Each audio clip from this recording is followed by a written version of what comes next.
clearing close in the forest you'll find a fabulous banquet, a fairy ball. If you close your eyes and you open your mind, the veil disappears and you'll see it all.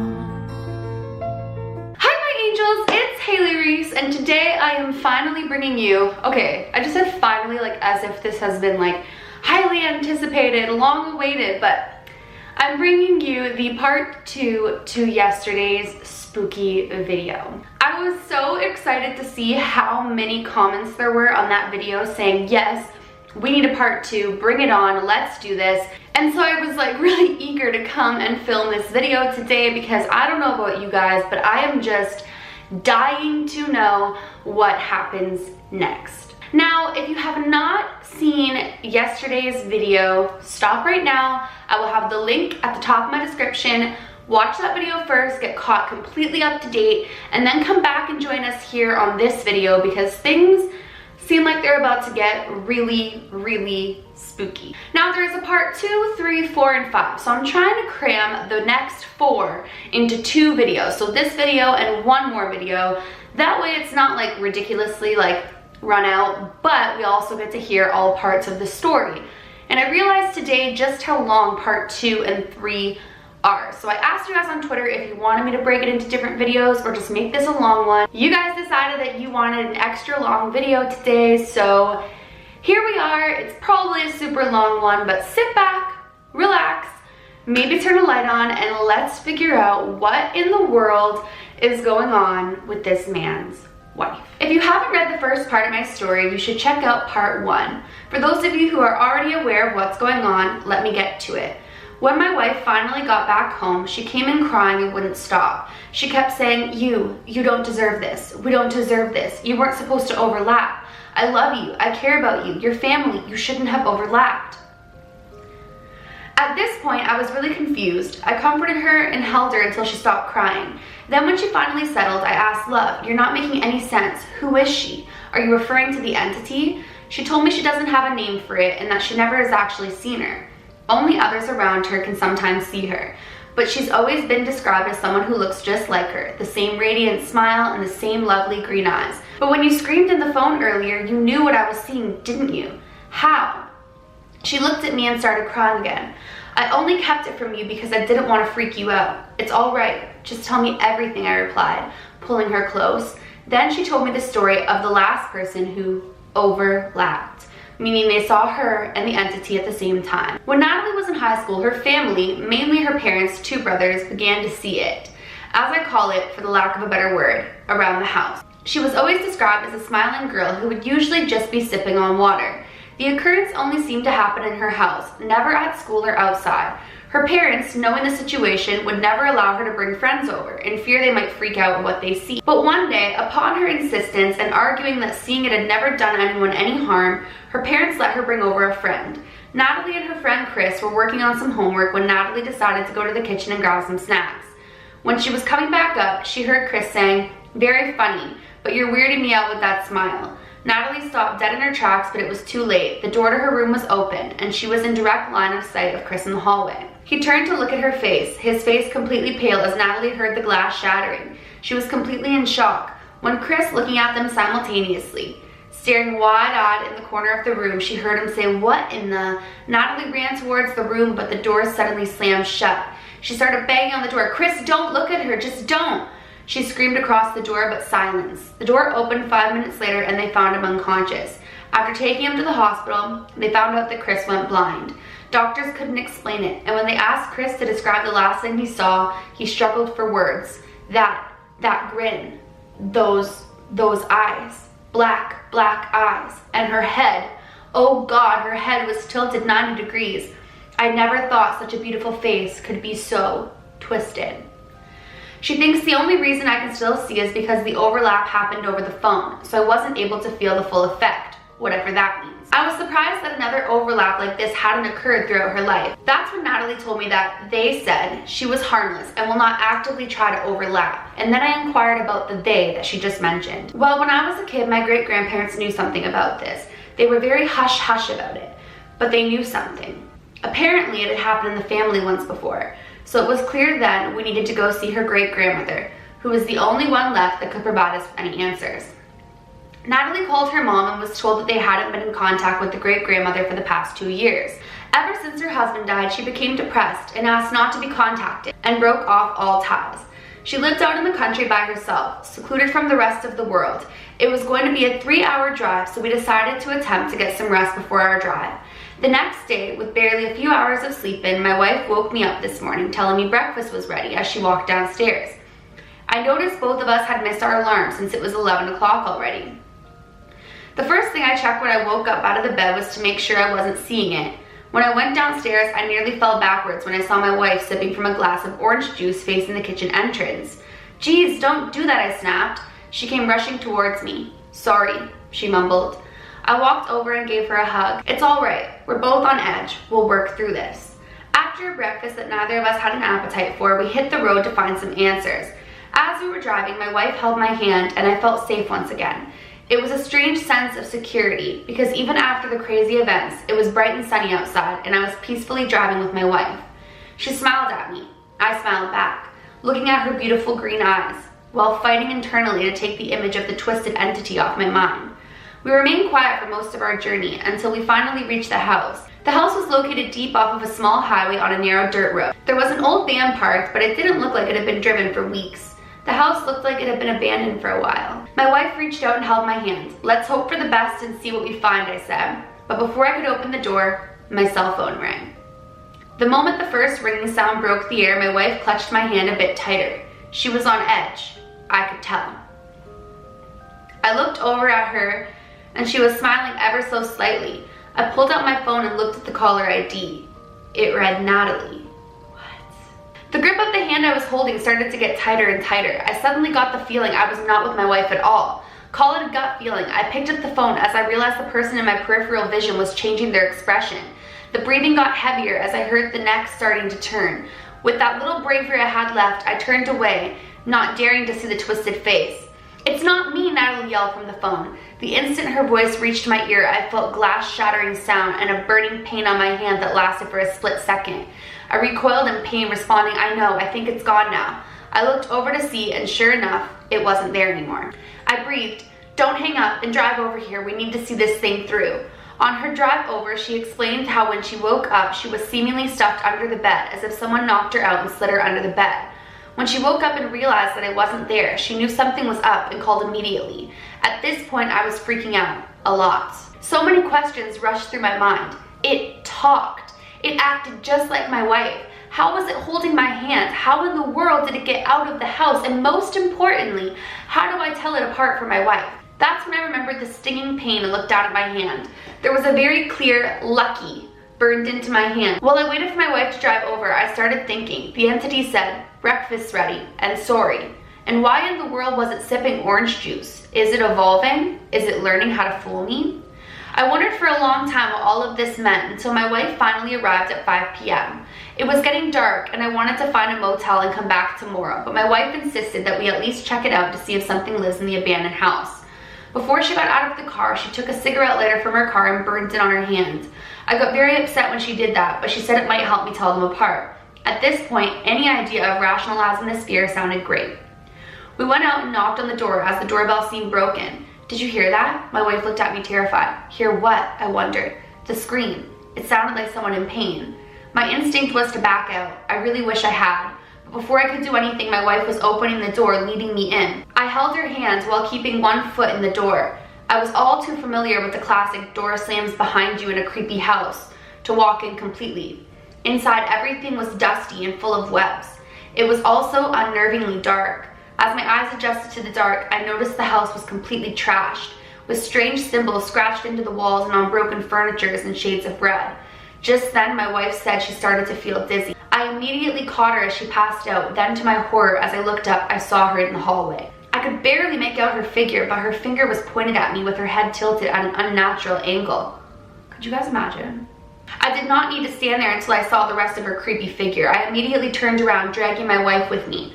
The door behind us slammed shut, but luckily my foot was in the door. I groaned in pain from the impact and lunged towards the barely opened door and crashed outside with my wife. I looked back, wishing she was gone, but she was still walking towards us, very slowly and deliberately. The next moments are kind of hazy, as I was full of adrenaline. I somehow managed to throw my wife in the car and get in. As I looked in my rearview mirror, I saw her mouth was now wide open and she screamed. As I hit the accelerator, I heard what sounded like windows in the house smashing. I drove half an hour to a small motel to rent a room for the night. At this point, my wife is asleep, and I have not slept at all. I dare not look away from her. And what does the message on my hand mean? Is it toying with me, telling me I'm lucky my wife called to save me? Should I go into the house again with someone else? I typed up this update for you guys, and in a little bit, she'll be up and we'll decide what our next move is. Any suggestions are welcome. And that's where we lead into part 3. My wife woke up. We had a long discussion on what our next step should be. While we were talking, I casually glanced at her wrist and noticed the burn mark was still there. She saw me looking, and her usual radiant green eyes became dull. It's me. I wish I could tell you not to be afraid of me, but I don't trust myself anymore. Tears started running down her face as I gave her a hug and comforted her, without responding. She was right. I was starting to doubt the person I trusted to protect me in any situation, though I took some comfort in the fact she was still the one who saved me twice from the twisted entity. Besides doubting ourselves, we did come up with a few theories that seemed to make sense in light of recent events. First, it seems the entity is unable to appear in my wife's presence, proven by the fact the moment she passed out, I was able to see it. Secondly, the entity is either evolving, since it was able to speak and move out of the house, or there might be multiple entities, as some of you suggested. Third, technology could potentially be a weakness for this thing, as the phone call saved me twice now. Finally, there is something very wrong with that house, and the entity definitely doesn't want us there. The house has something that has to be explored, but it's too dangerous to just go back without any further knowledge. So we decided to talk to the only other person in Natalie's life who had experienced the overlap, her high school friend, Chris. After making some phone calls, we found out that Chris lived in a nearby town and had become a support group speaker for the visually impaired. It turned out he was actually speaking at 11 a.m. and we still had enough time to make it. We got to the small community hall just in time as they closed the doors. Most of Chris's speech was very uplifting and full of emotion, talking about all that he had achieved in his life. He ended his speech by saying, "The day that I lost my vision was the day that I truly stopped living in fear." We stuck around after when the hall had emptied and approached Chris, who was standing next to his wife, whom he had introduced earlier during his speech. I didn't even know where to begin to ask about his vision loss, and before I could say anything, he pointed at me. "Ah, so the overlap happened. She said you would come." He then went on to tell us that ever since the incident, Natalie's great-grandmother had been close in touch with Chris. She felt very guilty about what had happened and was determined to find as much as she could. She also insisted that it was only a matter of time before the overlap happened again around Natalie, and she wanted to find a way to stop it. When we told Chris about the condition of the house and the symbols, he became very serious. Then she tried to do it. She tried to bind what holds the sisters together to the house. "I'm afraid she might not have survived that," he said. I was really confused at this point. "Did you just say sisters?" I asked. Chris told us to follow him home, as there was a lot we needed to discuss. While Chris's wife cooked us lunch, he told us about the day he lost his vision. "So I never told anyone except your great-grandmother, but that day I lost my vision. Before I passed out, I'm pretty certain I saw a second entity behind the one I was staring at in disbelief. And as I drifted into unconsciousness, I heard a whisper, 'Feed.'" He went on to explain that Natalie's great-grandmother called the entity sisters, since she was certain there was more than one of them. Additionally, she believed that they feed off our fears, and not just fear, but the greater fear, the more attracted the entity becomes. But the greater the fear, the more attracted the entity becomes. This made sense, seeing as I've been afraid for most of my life, and now I'm at the peak of my fear since the one I saw as my protector has become the subject of my fear. After years of researching into ancient lore, demonology, mythology, and family history, Natalie's great-grandmother found a way to pin the sisters. That has to be where the strange symbols in the house and why the sisters didn't want us going near the house. She must have found a way to bind them there. However, seeing as the entity still appeared and drove with me in the car, that means they're still able to move freely. But they might have a vulnerability in that house. All of this was progress, yet the thought of not knowing how to deal with these sisters was quite troubling. "Lunch is ready," called out Chris's wife as we made our way to the kitchen to enjoy a much-needed meal. Chris wanted to end this as much as we did, so he insisted we spend the night with him for our safety. Considering I had not gotten any sleep lately, I welcomed the idea. We all stayed in his living room, and Chris's wife and I took shifts, staying up to make sure nothing happened. I woke up at 3 a.m. feeling thirsty yet again. I laughed at myself as I thought I may have a medical condition of waking up thirsty in the middle of the night. I looked over at Chris's wife since it was her shift to be on watch. Sure enough, she was awake and was looking over at me with a gentle smile. I whispered, "Water?" and she pointed to the kitchen. I walked over, half in fear of seeing the entity again. The kitchen was thankfully empty. As I went to look for water in the fridge, darn, no cold water in the fridge. I figured they might have some bottled water in the pantry. When I opened the pantry, I saw that it was very spacious and dark. I went to turn on the light and saw something very unexpected and horrific. In the corner lay Chris's wife, tied up, seemingly unconscious. Then it all hit me. Lunch is ready. Those were the only words spoken by Chris's wife that day. I was so caught up in figuring out what was chasing us, I missed that fact completely. I rushed back to the living room to find my wife missing and Chris sound asleep. What came next is beyond bizarre. Okay, hold on. So now this entity is taking forms of different people? What on earth? Okay, let's keep going. I woke up Chris and called the cops immediately. I knew they must have taken her to the house. I didn't have time to tell them my wife was missing, so I rushed out the door and headed for the house. Yes, I know this is very stupid, but we do stupid things when our loved ones are in danger. That's just human nature.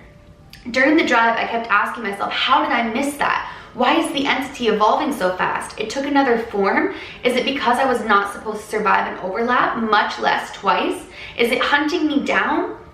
But why take my wife? I'm the only one they want. I finally reached the house. It was 6 a.m. Before I could step outside my car, my phone rang.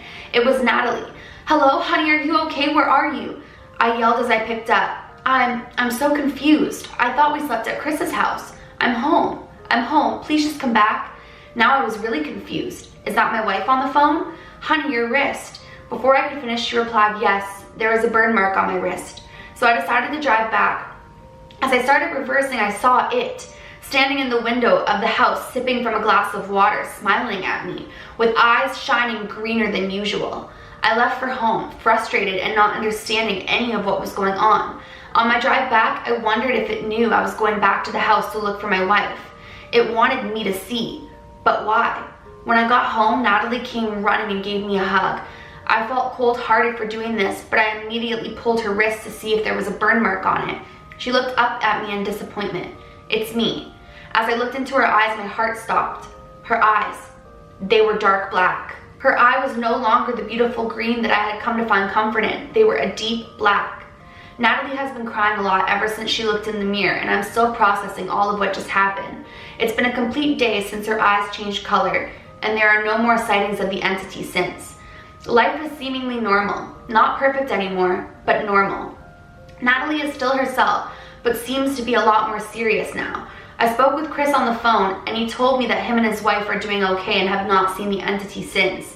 At this point, I am writing this update, and I'm not sure if I should go back to the house and investigate. I can't help but think it wanted me to see its eyes that day at the house. It wanted me to know what it took from me. I don't even know if destroying the sisters will bring back Natalie's beautiful green eyes. With that said, I am keeping a close eye on her. And that is the end of part 3, but there is still a part 4 and 5. Okay.